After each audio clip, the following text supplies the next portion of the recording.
watching that race. He said, "Did I just win the Daytona 500?" And sure enough, he did.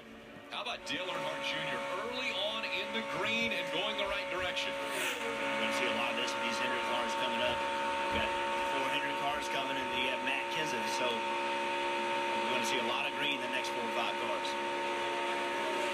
We'll see how good of a lap Dale Earnhardt Jr. can post.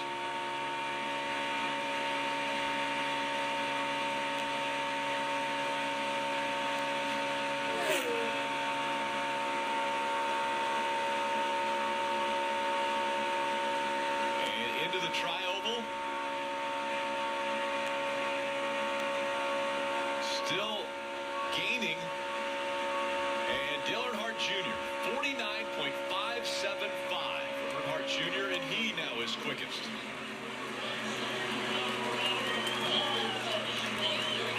And here at Talladega, the name Earnhardt very much celebrated. I think we know his strategy for tomorrow. He's going to qualify. He's going to start in the front.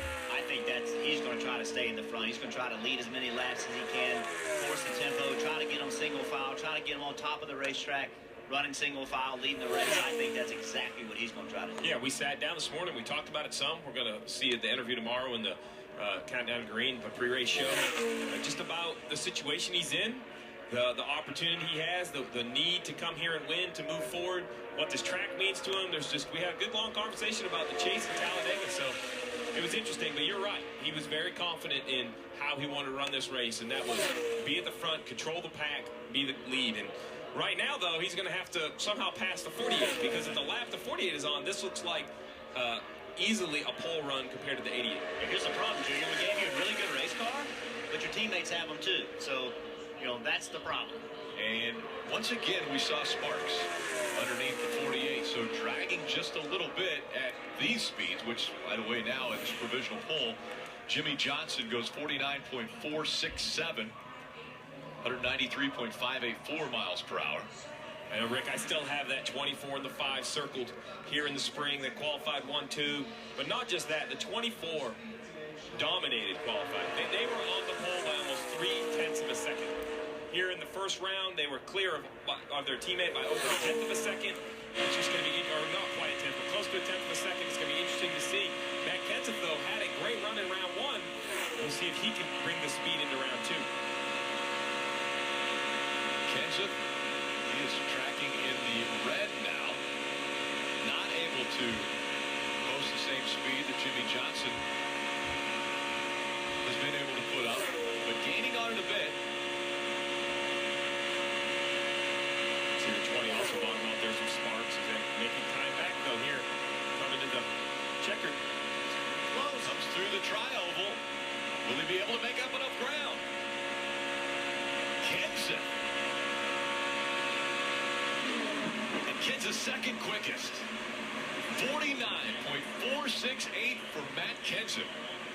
There's your second guy that needs to win this race. Most likely, Earnhardt Jr. and Matt Kenseth, they almost have to win this race Sunday. There's the second one qualifying the front, toward the front.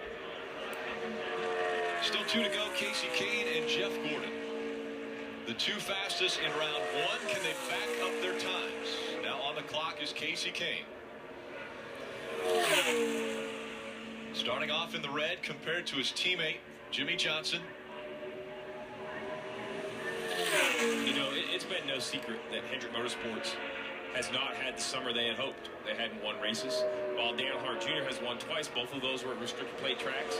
Jimmy Johnson has won at some downforce tracks, but overall the company is it's hard to say with 6 wins, a couple cars in the chain, it's a down year, but really they haven't had the year. Jimmy Johnson getting knocked out at Dover, out of the chase. There's a lot of things gone wrong, so you have to wonder, Jeff, if they didn't have Talladega a little bit, you know, we talked earlier, it's about ego. Here's Casey Kane trending into the green. Come here and prove to everyone, hey, we're still competitive. We got to get some stuff turned around, but here at Talladega, we still have speed. And he betters his teammate, Casey Kane, to the top of the scoring pylon. 49.453 for Casey Kane. That was a huge improvement. 14 1/1000ths of a second faster than Jimmy Johnson. That's how close it is, and that's amazing to me. They're going 2.66 miles, and 14 1/1000ths of a second separate the top 2 right now. And this looks like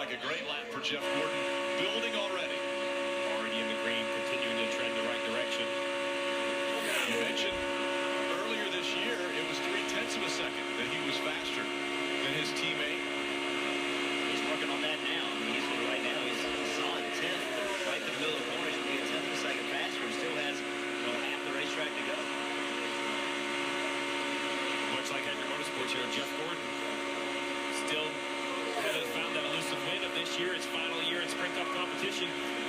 You know, a pole here, all of these tracks are sweet to go back to, but this right here, what a dominating run right here for the 24. Yes, it is. The last race at Talladega Superspeedway. And all the 24 fans on their feet celebrating. Jeff Gordon wins the pole again.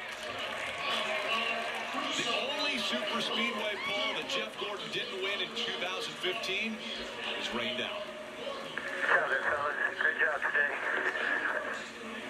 That's what all the drivers and teams are afraid of. Here's Jeff Gordon. I mean, what the lap he just laid down, I mean, that was 2/10 faster than second. That's really, really quick. Everybody's looking and saying, how did they do that? How did they beat us that bad? This is the same thing that happened in the spring. They finished 31st. So that is what Talladega is all about. You have to find a way to miss the wreck. They got in the last lap wreck and finished 31st. So all these guys, to me, Jeff Gordon needs a good run, no question. Kenseth, Earnhardt Jr., they all have the track position they wanted. Can they manage a race and make it work out for them? That's what I'm ready to see. 4 Hendrick cars, 2 need to advance, 2 are already out in the chase. Can they work together? Can the teammates work together?